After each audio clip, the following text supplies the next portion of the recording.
Hello audience, the greatest goblin that ever lived is here for a special video, very special video. And this is basically a haul video. I haven't done one of these in a long time and I figure I'm a little out of practice, but I'm here and I've decided to go ahead and show off what I got at the River City Comic Expo down in Little Rock, Arkansas. So I didn't get much, but I did have a blast. It was one of the best times of my life, and I'll never forget it. And man, have I got a story to tell later on down the line. Let's see. Let's start off with, there's the cat. Hope she doesn't bug me during this. Now I'm setting this on the, this is on the counter here at Arkham Comics, and on the counter we are selling prints from a friend of ours, independent artist Kelly Williams, who was at River City Comic Expo this past weekend, and he does really incredible artwork. This is a cheap plug for his artwork, and if you're in the area and you love artwork like this, then go on down and pick some of this stuff up. You're welcome, Kelly. But on to the stuff I got. First, I'm going to start with this. A Yoshi's Egg Stress Ball. This thing is pretty cool, actually. Very well sculpted. It's not perfect, but you know, it was only $5, and I thought, yeah, why not? What the hell? It's not bad. It's pretty good. It's pretty good for a stress reliever, you know, stuff like that. I got a couple of prints out there. You know, I was originally going to skip by this booth, but then I saw what they had. I saw the Harley Quinn one here, but then I was like, oh, they got Ivy. Yeah, look at that. Ain't that sharp? Yeah. As soon as I find some frames for this, I'm going to frame these. These just look wicked awesome, and I couldn't pass it up. They were on sale.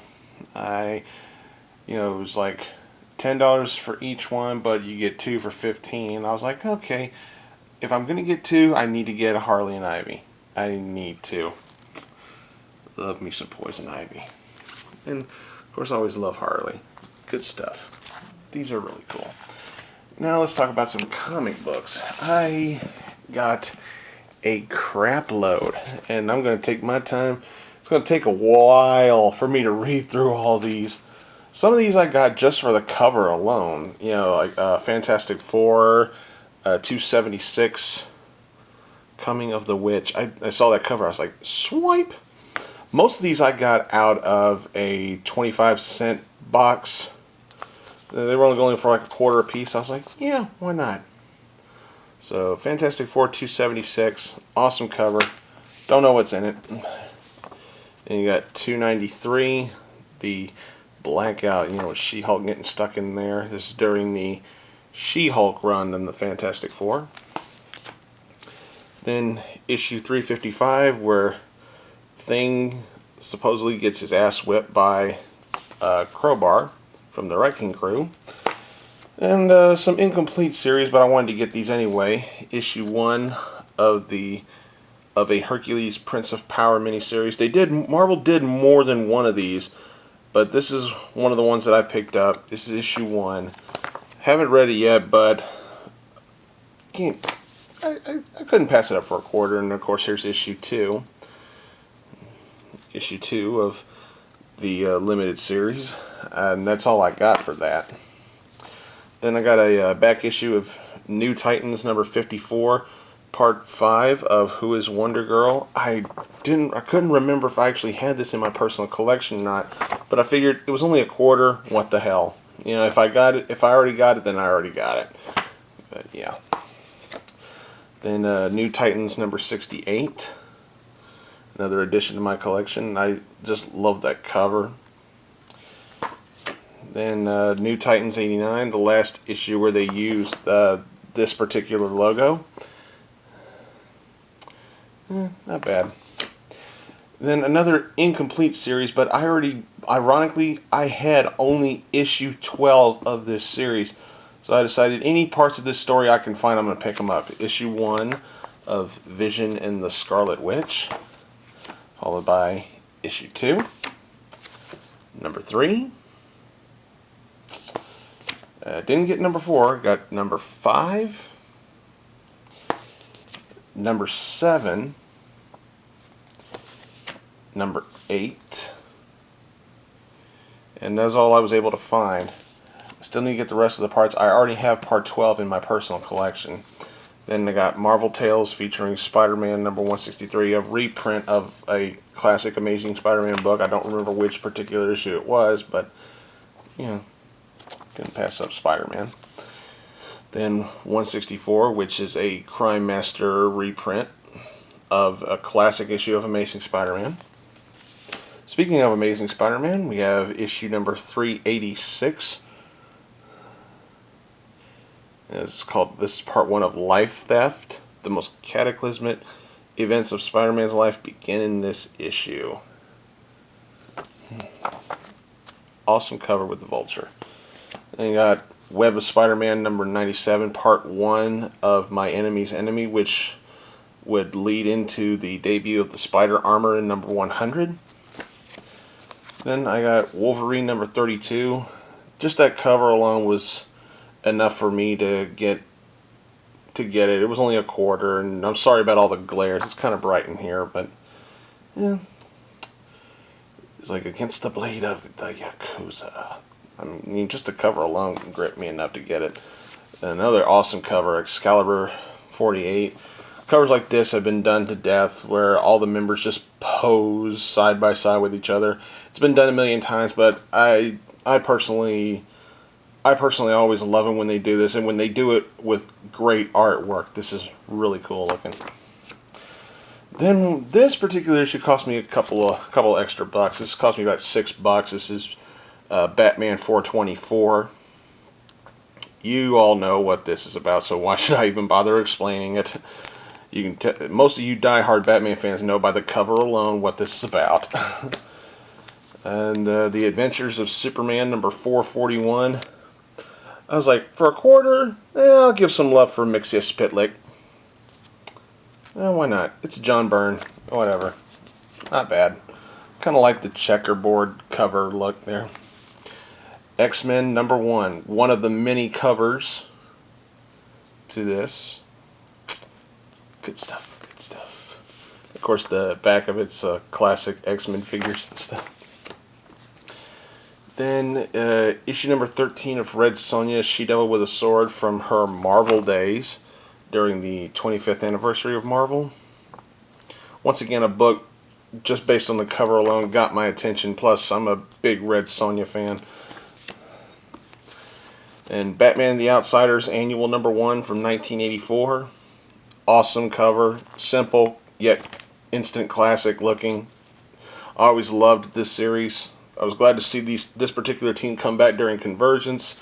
So I was like, yeah, for a quarter, why not? And it's in great shape. These books were in phenomenal shape. Not mint condition, but still good enough to say it was worth it. I got this just for shits and giggles. Roger Rabbit number 12. I didn't even know they had a Roger Rabbit comic book. But, yeah. I don't know. I was just like, what the hell? What the hell not? Then I got me some... One of the things then I finally found some stuff that I had been looking for. Some classic George Perez Wonder Woman. This is issue number 9. Issue number 17. I always loved George Perez's artwork, and I thought he always did a fantastic job drawing Wonder Woman. Issue number 20 from Perez and McLeod. And you have issue number 28. It's awesome stuff. Love George Perez. Then we have issue number 32. Fantastic cover. Love this. I wouldn't mind actually having this particular cover, take away all the logos and everything, and just this picture like a wallpaper on my phone or something, or my computer. I mean, this is just awesomely breathtaking stuff. And issue number 34 That's just badass. I love that.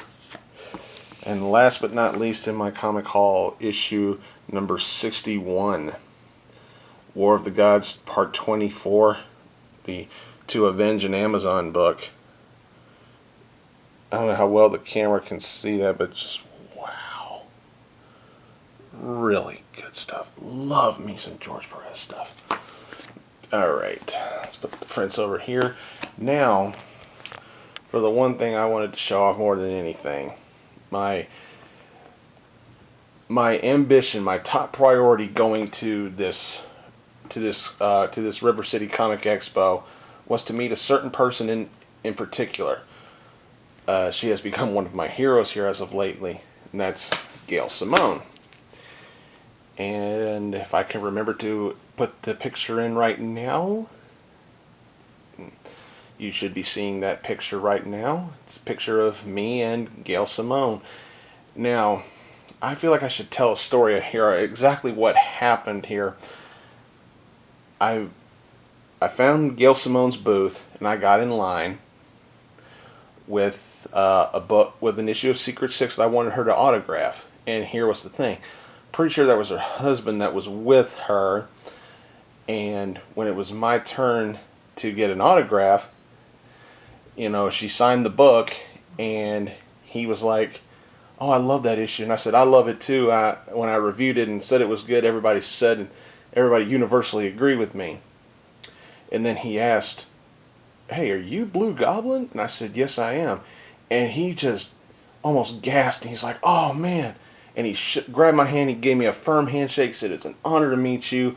And Gail, who had been taking pictures and signing autographs for fans, but when she saw who I was, she actually got up out of her chair, walked around her booth, and gave me a big hug and thanked me for all the good reviews that I've given her. And I said, "It's an honor to meet you, Gail. I love your writing. I love what you've done with some of these characters over the years. You are just an absolute delight, and it was an honor to meet you." And I told her flat out that I loved her, and she said, "I love you too." And she said, "Thank you for all the good word you've given for me." And she actually says that she watches my reviews to help pep her up when she's feeling down. And so I got another couple of books that she had no problem signing. She signed Secret Six #1, Secret Six #2, and there's her signature. And this is the book I originally took with me for her to sign, Secret Six number 36. Probably one of the best issues out of the series. And then as a bonus, as a treat, and a gift from her to me, she gave me this print for Swords of Sorrow, and she autographed it with red ink. And it's a print of, you know, Red Sonja and Vampirella, you know, what have you. And I was like, wow, this was such an honor. This was a gift from her to me to thank me for, you know, always praising her when I do my reviews. And I said, "It's an absolute honor." And I thanked her from the bottom of my heart, and it was one of the best experiences of my life. And Gail, if you're watching this, once again, I thank you. You don't know how much that meant to me to meet you. It was, I just felt 10 feet tall after I met you. And man, this was an awesome experience. And I'm gushing too much, like a good fanboy should. So there you have it. There's my haul from the River City Comic Expo. I want to thank y'all for joining me for this special video. Please subscribe to my channels here on YouTube. Don't forget to follow me on Twitter at Blugoblin01. You can also follow me on Tumblr, Pinterest.